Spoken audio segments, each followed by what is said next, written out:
Bonjour et merci d'écouter le podcast Beyond Hourly d'Omni Bridgeway, l'un des financiers de litiges et de procédures de recouvrement les plus expérimentés au monde.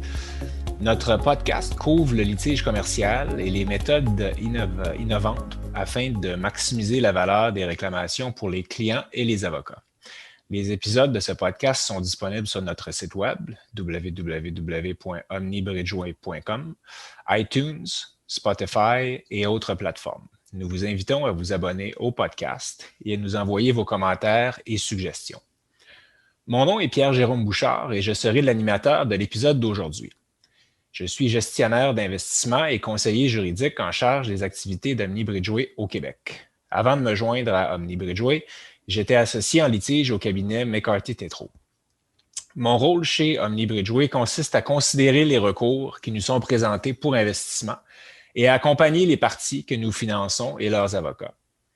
Je suis très content d'être accompagné aujourd'hui par Jean-Philippe Langevin, associé chez MNP, l'un des cabinets comptables et de services conseils aux entreprises les plus importants au Canada, où il se spécialise en évaluation d'entreprises, en quantification de dommages économiques et en litiges financiers. Dans l'épisode d'aujourd'hui, Jean-Philippe partagera avec nous certaines observations sur l'évaluation d'entreprises et de réclamations en temps de pandémie. Alors Jean-Philippe, bienvenue au podcast Beyond Hourly. Merci Pierre-Jérôme, c'est un plaisir d'être avec toi aujourd'hui. Alors, pour commencer, Jean-Philippe, peux-tu nous dire quelques mots sur les principaux mandats que tu es appelé à faire, en particulier avec les avocats?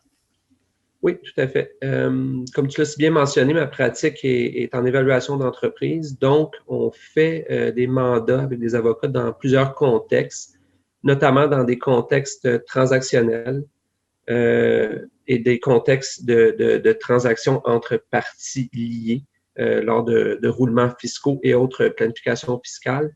Mais le gros de notre pratique est évidemment dans le cadre de litiges.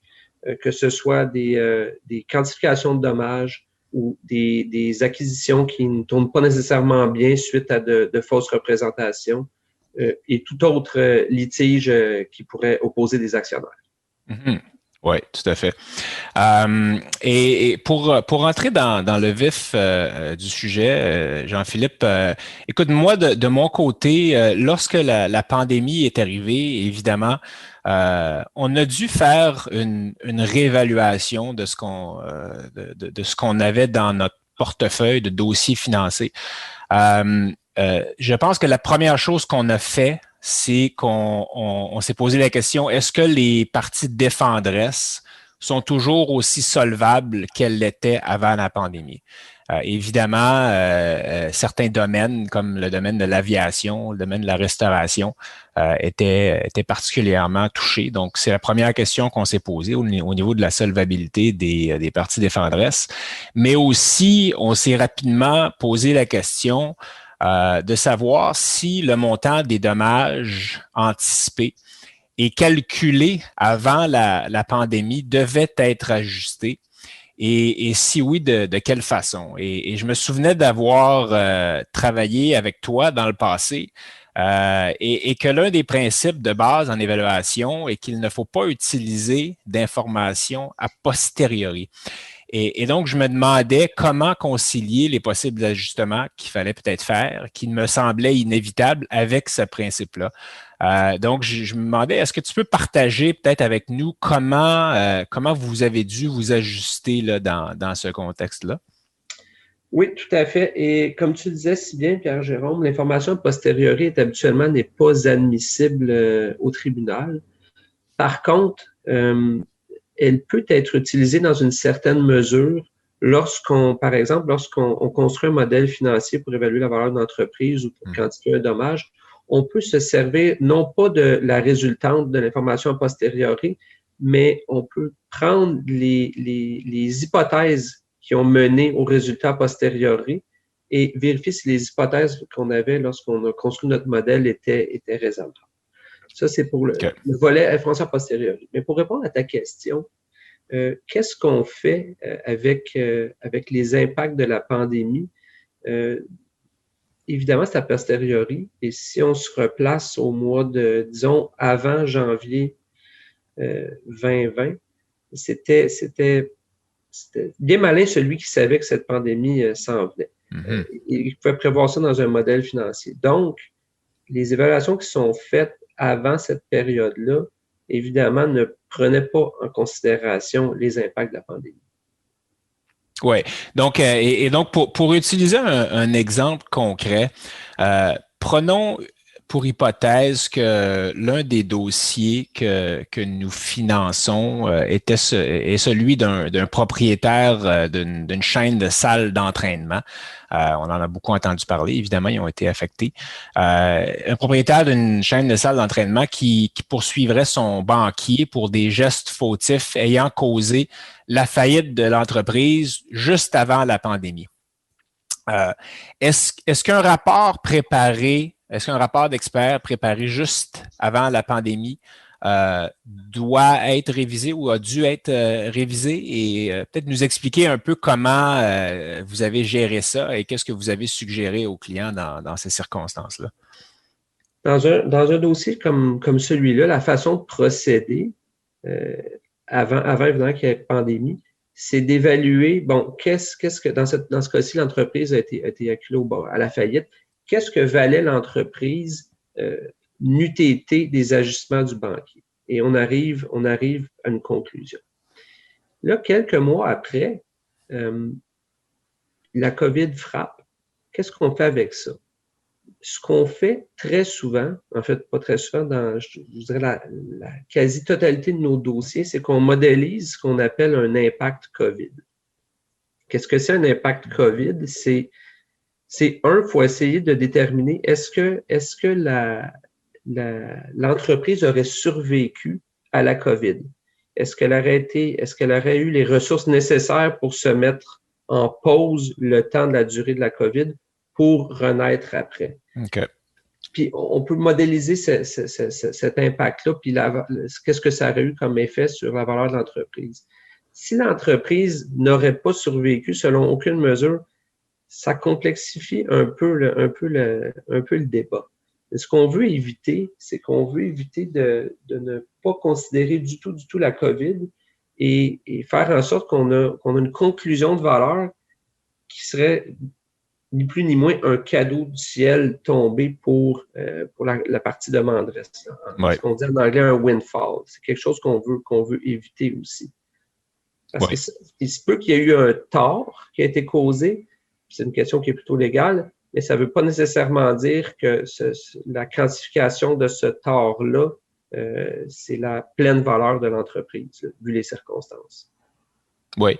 Puis est-ce que ce genre de réévaluation-là, disons, qui peut se faire avant procès, est-ce que les tribunaux sont habitués de recevoir des mises à jour comme ça sur les rapports avant que les dossiers soient entendus pour procès? Dans la plupart de nos dossiers, même avant la pandémie, les avocats, en fait, nous demandaient de faire une mise à jour le plus près possible de la date du procès. Lorsqu'on avait la date du procès et qu'on y arrivait et qu'on avait de l'information de disponible, on faisait une mise à jour. Parce que comme vous savez, souvent les dossiers peuvent commencer à une année donnée, mais le temps que ça chemine jusqu'au procès peut se passer 1 année, 2 années, 3 années. Donc, c'est quelque chose qui est assez fréquent. Puis c'est fait pour plusieurs raisons. Une des raisons étant, bon, est-ce qu'on peut bonifier la réclamation ou est-ce que stratégiquement, c'est bon de savoir où est-ce qu'on en est avec l'information puis les profits ou ce qui s'est déroulé depuis qu'on a fait notre premier rapport. Peut-être que ça peut ouvrir la porte à un règlement ou à quoi que ce soit d'autre si la situation a beaucoup changé. Donc, en effet, c'est quelque chose qui était toujours fait avant, mais qui continue d'être fait maintenant. C'est juste que maintenant, ce qu'on essaie de faire, ce que les avocats nous demandent dans plusieurs cas, c'est d'essayer de quantifier l'impact COVID pour être prêt dans la mesure où on avait une réclamation qui était pré-pandémie. Maintenant, on a les 2 pieds dedans. On voudrait voir si jamais cette position-là est mise de l'avant, quel est l'impact? Quel sera l'impact sur notre réclamation? Donc, ça continue. Les mises à jour juste avant le procès, c'est définitivement quelque chose qui continue. OK. Et donc je comprends que vous faisiez déjà plusieurs scénarios. Avec la COVID, ça rajoute des scénarios additionnels. Ben, exactement. Puis, si vous parlez de scénarios, la façon dont on le fait avec la COVID, comme je vous disais, c'est on évalue, disons, l'entreprise ou le dommage comme s'il n'y avait pas eu de pandémie, basé sur l'historique. Puis là, ce qu'on fait, c'est qu'on dit, bon, OK, maintenant il y a une pandémie, essayons de voir c'est quoi l'impact de cette pandémie-là sur notre évaluation. Puis évidemment, plus le temps passe, si on se remet en mars 2020, puis qu'on est maintenant en mars 2021, on a une beaucoup plus grande connaissance des impacts de la COVID. On a au moins une lueur d'espoir à une date approximative de l'époque à laquelle on sera vacciné, etc., etc. Au début de la pandémie, il y avait beaucoup de choses qu'il fallait modéliser. C'est un, combien de temps ça va durer? Deux, quand est-ce qu'on pense qu'il va y avoir un vaccin? Trois, combien de temps ça va prendre pour le déployer? Etc., etc. Et puis, c'était difficile à modéliser, donc on faisait plusieurs scénarios. Un scénario, disons, plus optimiste, moins optimiste, plus réaliste, etc., etc., etc. Maintenant, le temps passe, au moins on a le bénéfice du passé, on a le bénéfice des différents impacts sur des industries. Il y a beaucoup d'études qui sont publiées à ce sujet-là. Les impacts sont plus grands pour certaines, moins grands pour d'autres. Les dates de sortie, de retour à la normale aussi, il y a certains consensus à travers les industries. Évidemment, chaque industrie est différente. Donc, on a plus d'informations pour faire de meilleurs scénarios. Mais à l'époque, on était un peu dans le noir, mais on faisait tout de même des scénarios pour essayer de donner le plus grand éventail possible d'évaluation de ce fameux impact COVID-là. Oui. OK. Et évidemment, on a parlé de la situation où une entreprise voit ses revenus cesser de manière significative ou diminuer de manière significative. Mais on a aussi la situation inverse où une entreprise a profité de la pandémie. Là. Par exemple, disons une entreprise qui offre des consultations en ergonomie à domicile. Est-ce que dans cette situation-là, les tribunaux accepteraient de revoir à la hausse une évaluation, une quantification de dommages? C'est une excellente question. Et j'ai eu un dossier récemment où un litige, bon, c'est une acquisition qui a mal tourné, avec des représentations qui étaient disons, questionnables, qui fait en sorte qu'il y a un gros pan de cette entreprise-là qu'un mois après l'acquisition a disparu. Les ententes qu'il y avait avec un fournisseur principal n'ont pas été renouvelées. Et l'acquéreur poursuivait dans ce cas-là. Et cette entreprise-là était dans la publication de livres. Et pendant la pandémie, il s'est vendu énormément de livres, ce qui fait en sorte que même s'ils ont perdu un large pan de l'entreprise, ils ont quand même eu des revenus et des profits à la hausse grâce à la pandémie. Donc, évidemment, la partie adverse essayait de capitaliser sur ça pour essayer de régler le dossier et ainsi réduire la réclamation. Ouais. J'ai pas la réponse de ce que la Cour va faire parce que ce dossier-là n'a pas été encore tranché par un tribunal, malheureusement. Oui. Et donc, c'est certainement des questions délicates sur lesquelles les tribunaux vont avoir à se prononcer dans les prochaines années. Amen. Oui. Dis-moi, dans les dossiers sur lesquels tu as eu l'occasion de travailler là, dans les dernières années, est-ce qu'une baisse des revenus d'une entreprise se traduisait nécessairement par une diminution de l'évaluation des dommages qui peuvent être réclamés? Non, on le voit dans plusieurs de nos clients. Souvent, il y a une baisse de revenus, mais c'est accompagné avec de nouvelles façons de faire.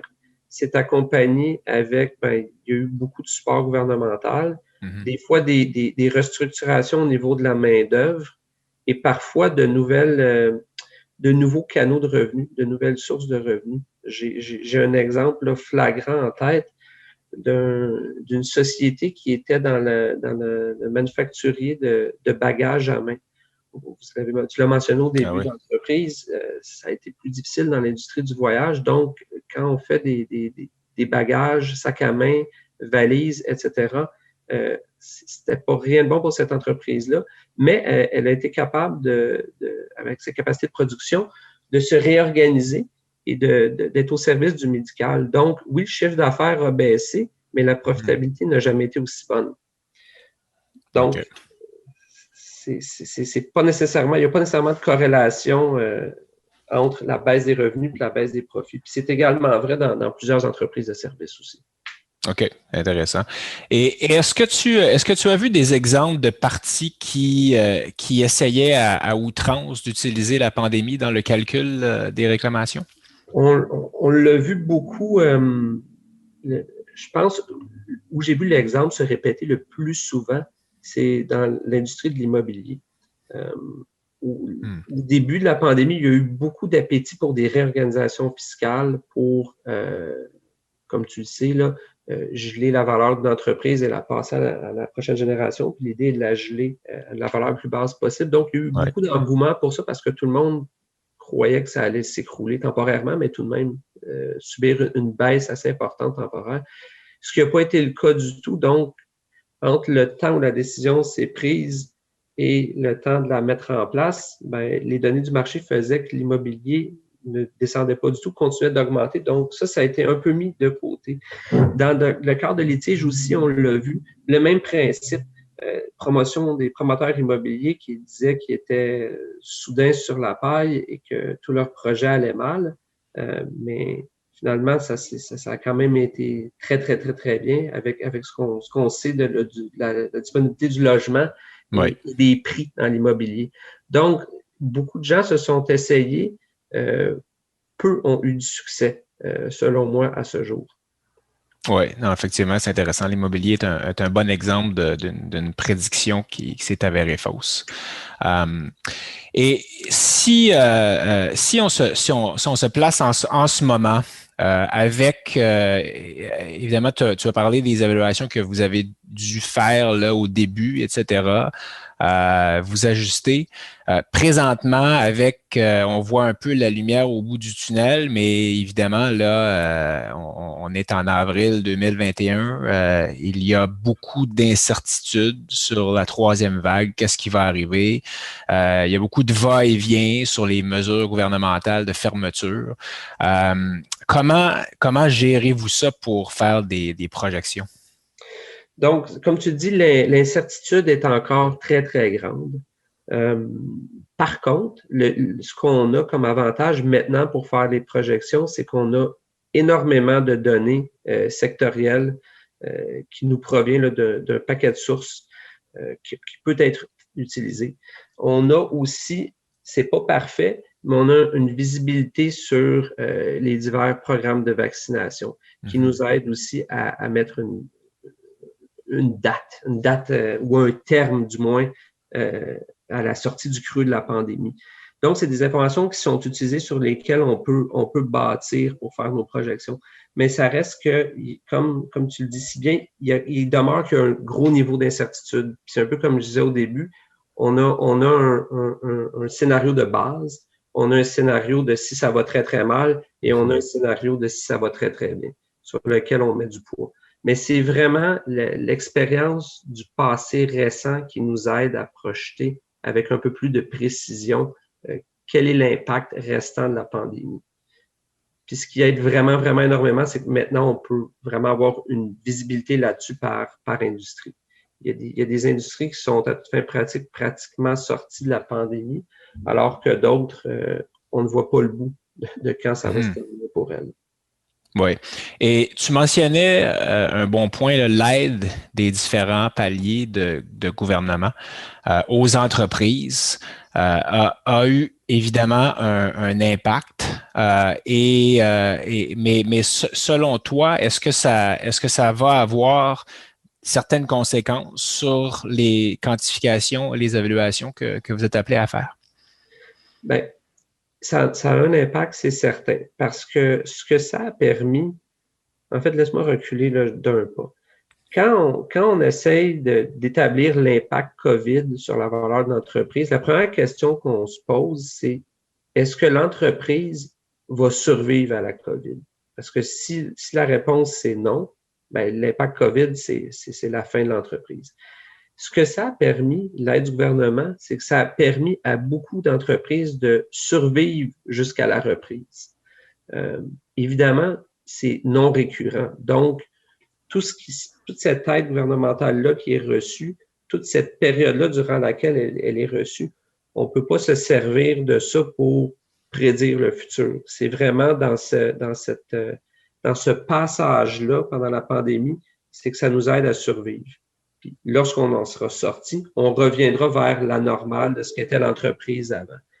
L'autre impact que ça a eu, cette aide gouvernementale-là, dans certains cas, ça a été de repousser l'inévitable, si tu me permets l'expression. C'est-à-dire, autant au niveau des individus, des consommateurs, qu'au niveau de certaines entreprises, c'était des entités qui étaient dans une situation financière extrêmement précaire.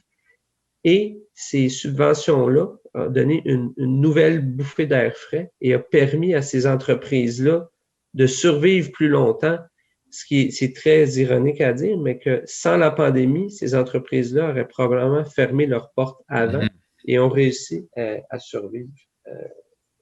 Et ça a même changé la donne pour plusieurs entreprises. Puis c'est un point tel, je te donnerai un autre petit exemple, le dossier dans lequel on est impliqué. C'est un dossier qui impliquait des institutions financières, dont une a fait l'acquisition d'un portefeuille de placement de l'autre avant la pandémie et a tenté de se soustraire de cette transaction-là sous divers prétextes après le moment où la pandémie a frappé. Sauf qu'avec toute l'aide gouvernementale, le portefeuille de placement qui avait fait l'objet d'une transaction n'a jamais aussi bien performé. Il y avait pratiquement plus de défauts. Les taux de défaut étaient au plus bas en raison de toute l'aide gouvernementale aux consommateurs. Donc, ça a vraiment changé la donne à plusieurs égards dans plusieurs industries pour beaucoup, beaucoup d'entreprises. Oui. Donc, possiblement, lorsque l'aide cessera, il va falloir faire d'autres ajustements pour voir les impacts que ça a réellement sur les entreprises. Tout à fait. Tout à fait. Oui. L'une des choses que l'on a vu chez Omni Bridgeway durant la pandémie est un intérêt dans nos solutions de la part d'entreprises bien capitalisées, déjà impliquées dans des litiges coûteux qui exploraient diverses avenues afin de réduire les coûts. Évidemment, la preuve d'expert en quantification de dommages est importante, mais elle a aussi un coût qui était peut-être plus difficile à assumer en temps de pandémie. Et je me demandais, Jean-Philippe, si vous avez vu un impact sur la capacité des entreprises à aller au fond des choses et à développer comme il faut leurs preuves d'experts sur les dommages. Comme tu l'as si bien dit, mon cher Pierre-Jérôme, c'est dispendieux, un litige, c'est dispendieux de l'expertise et c'est très dispendieux d'aller au fond des choses. Ce que je te dirais que j'ai remarqué, même pour nos clients qui roulaient et qui tournaient très, très bien durant la pandémie, mais qui étaient au cœur de litige, j'ai noté un appétit grandissant à régler les dossiers. Puis c'est probablement une combinaison de coûts, mais c'est aussi une combinaison dans cette période-là, cette période d'incertitude, de nouveaux défis. Les entreprises, leurs dirigeants ont des ressources limitées, tant financières qu'en termes de capital humain. Et je crois qu'il y a eu de gros efforts à rediriger les ressources, soit pour sauver l'entreprise ou pour développer des nouveaux vecteurs de revenus au sein de l'entreprise. Et de mettre un petit peu de côté les dossiers de litige. Pas les abandonner, mais j'en ai vu beaucoup qui se sont réglés, qui, bien honnêtement, je n'avais jamais eu d'espoir que ces dossiers-là se règlent. Et finalement, je pense que ça a forcé les gens à mettre un petit peu d'eau dans leur vin pour tenter de régler et mettre les énergies ailleurs. Mais je ne dirais pas que c'est nécessairement, dans les dossiers que j'ai vus, que c'est une question financière, c'est vraiment une question de ressources globalement à rediriger vers autre chose. Oui, oui. Pour prêcher pour ma propre paroisse, je pense que pour les entreprises qui ne veulent pas régler, certainement s'associer avec un financier peut être une des solutions qui permet à l'entreprise de continuer un litige au lieu de le régler pour un montant qui est moindre que la valeur réelle de la réclamation. Et Dieu sait elles sont légion, les entreprises qui veulent poursuivre leurs litiges, qui ne sont pas intéressés à les régler à prix d'aubaine. Et en terminant, Jean-Philippe, aurais-tu un conseil à rappeler aux clients qui ont présentement des dossiers judiciarisés où la quantification du préjudice risque d'être affectée par le contexte de la pandémie? Moi, ce que je dis aux clients, c'est soyez préparés puis de ne pas se mettre la tête dans le sable. Si l'impact COVID, appelons-le comme ça, a un impact qui soit positif ou négatif sur votre réclamation, surtout s'il est négatif, l'autre partie va certainement s'en rendre compte. C'est mieux d'être préparé, d'analyser cet impact-là, de le quantifier pour être prêt stratégiquement à prendre une autre position ou peut-être à négocier. Mais je pense que c'est de ne pas laisser la partie adverse déterminer ce que c'est à notre place. C'est de prendre les devants et de le faire pour nous. Après ça, on décidera si on s'en sert ou si on le garde dans notre poche arrière, juste pour être préparé à savoir ce qui s'en vient. Oui, très bon point. Merci beaucoup, Jean-Philippe, d'avoir accepté d'être notre invité au podcast Beyond Hourly d'Omni Bridgeway et d'avoir partagé tes sages conseils avec nos auditeurs. Merci infiniment pour l'opportunité, Pierre-Jérôme, mais c'est toujours un plaisir d'échanger avec toi. Alors, merci encore. Et tel que je le mentionnais précédemment, les épisodes de Beyond Hourly sont disponibles sur notre site web www.omnibridgeway.com, iTunes, Spotify et autres plateformes. Nous vous invitons à vous abonner au podcast et à nous envoyer vos commentaires et suggestions. Vous pouvez aussi accéder à la transcription de cet épisode sur la page blog de notre site web. N'hésitez pas à faire un suivi avec moi, Pierre-Jérôme Bouchard, au pjbouchard@omnibridgeway.com pour tout commentaire, idée ou suggestion de sujet que nous devrions couvrir. Nous serons de retour bientôt avec un nouvel épisode. D'ici là, merci pour votre écoute.